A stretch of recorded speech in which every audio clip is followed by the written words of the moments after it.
ça prend des proportions trop bizarres. Si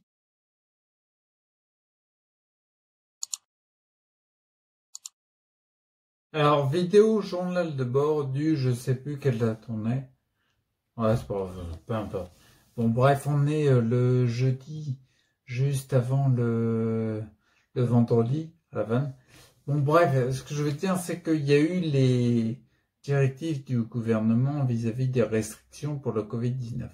Et je voulais te parler un petit peu de ça. J'ai fait une vidéo il y a pas longtemps, en effet, où je parlais de ça déjà. Je te la mets en lien si je trouve.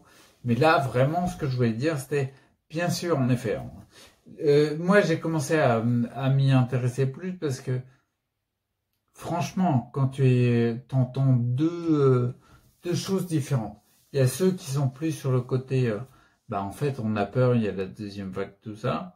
Et puis, il y en a, bah pas du tout. Et moi, je me suis interrogé. Donc, du coup, j'ai regardé et j'ai regardé, en fait, je me suis rendu compte qu'il y avait deux discours différents. Quand tu regardes une émission de la télé, c'est la trame du c'est horrible, il y a une deuxième vague, il y a de plus en plus de cas et il y a encore plus de restrictions à mettre en place. Et puis quand tu regardes les médias, par exemple sur YouTube, que tu écoutes des spécialistes et tout, ben non, ils te disent qu'il n'y a plus d'émis depuis 4 mois. Enfin, voilà, ils disent plein de trucs. Donc bref, ce que je veux mettre en évidence, c'est pas faire un débat sur ce qui est dit, sur les propos, mais ce que je veux mettre en évidence, c'est qu'il y a deux discours radicalement opposés. D'accord? Et moi, ça m'a vraiment choqué. Ça m'a vraiment choqué qu'il y ait un discours qui soit dans un sens et un discours qui soit carrément dans l'autre.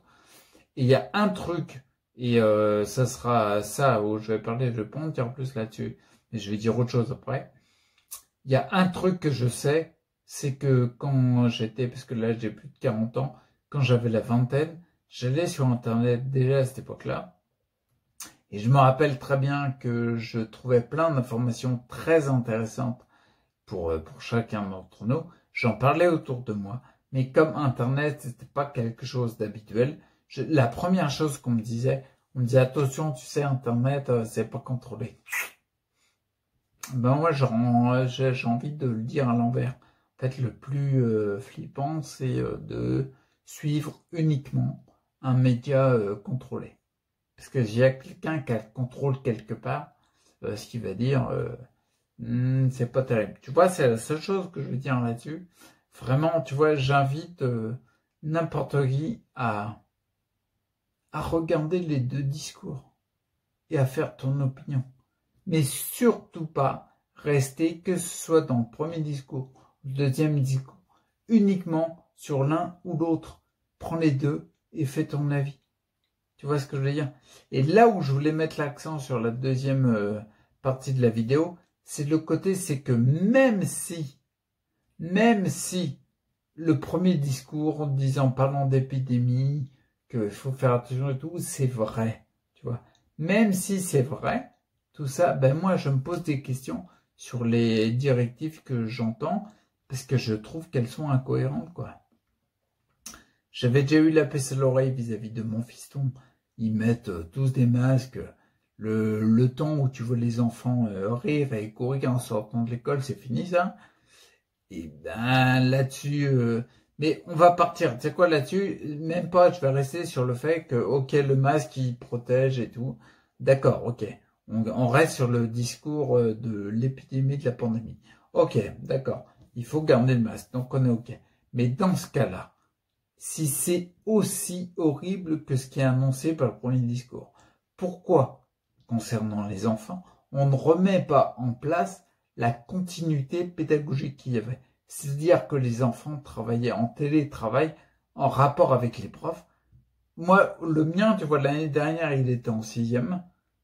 Quand il a eu la continuité pédagogique, c'est-à-dire qu'il travaillait à la maison, ben, il a augmenté ses moyennes. Les moyennes, elles ont augmenté. Alors, je sais, c'est peut-être pas le cas pour tout le monde, mais n'empêche que s'il y a une épidémie aussi violente que ce qu'on dit dans le premier discours, il serait temps de mettre ça en place. De mettre la continuité pédagogique et de ne pas obliger nos enfants à aller à l'école dans un climat mais il y a un climat horrible, quoi. Putain, ils ont plus le droit de parler, puis c'est à peine s'ils ont le droit de respirer. Tu vois, dès qu'ils ont le nez en dehors, on leur dit, là, il faut remonter le masque. Ça devient hallucinant, quoi. Et encore, je parle pas des sorties de collège où il y a les gendarmes avec les fusils d'assaut. Ça prend des proportions trop bizarres. Si le premier discours, qu'on y croit ou qu'on n'y croit pas, par rapport à tout ce que tu veux des spécialistes et tout, si il est véhiculé, le discours, prenons les mesures adéquates, mais arrêtons de forcer les enfants, par exemple, à porter les masques de cette façon-là, quoi. Alors qu'on sait que cette solution, elle marche, parce qu'on l'a déjà mis en place avant l'été. Elle fonctionne. Ça fonctionne bien. Et en plus, on fera un truc vachement bien pour la planète, il y aura moins de bus qui marcheront, etc. Bon, bref, peu importe. Et un autre truc que je voulais dire, c'est je me suis rendu compte que dans les recommandations de Véran, le ministre de la Santé, eh ben, on s'est rendu compte qu'on allait fermer les salles de sport. Et là, moi, je trouve ça hyper choquant, parce que quand tu vas faire du sport, c'est pour entretenir ta santé. Tu vas augmenter ton immunité. Donc là, interdire les salles de sport, est-ce qu'on n'est pas contre-productif par rapport au discours de base, qui est de protéger la population du Covid-19? Ah, du Covid-20, 21, 22, tout ce que tu veux. Tu vois ce que je veux dire? On interdit les salles de sport. Là, moi, je trouve vraiment que c'est une directive incohérente. On interdit les salles de sport. Par contre, on a le droit de se réunir dans les cinémas, etc. Mais on a interdit les salles de sport où c'est une pratique qui permet d'augmenter l'immunité. Là, moi, je trouve que c'est incohérent. Et en plus, dans les salles de sport, les mecs, ils respectent vachement bien les consignes dans les salles de sport.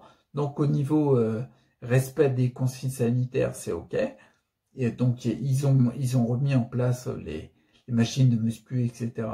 pour respecter ces consignes-là. Et il n'y a pas un seul cas de personne qui visiblement a été infecté par le Covid-19 dans une salle de sport. Donc, pourquoi? Pour moi, c'est incohérent. Franchement, c'est incohérent pour moi. Ok, d'accord.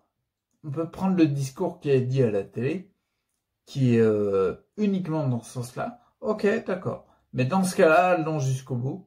Et puis, mettons en place pour les enfants la continuité pédagogique qu'il y avait eu juste avant l'été. Ok? Fermer les salles de sport. Bon, je te laisse. Il fallait que je t'en parle. Prends soin de toi. Je te souhaite vraiment de rester acteur pour ta santé, pour augmenter ton immunité, augmenter ta santé, pour pas qu'il y ait des maladies qui arrivent plus facilement chez toi.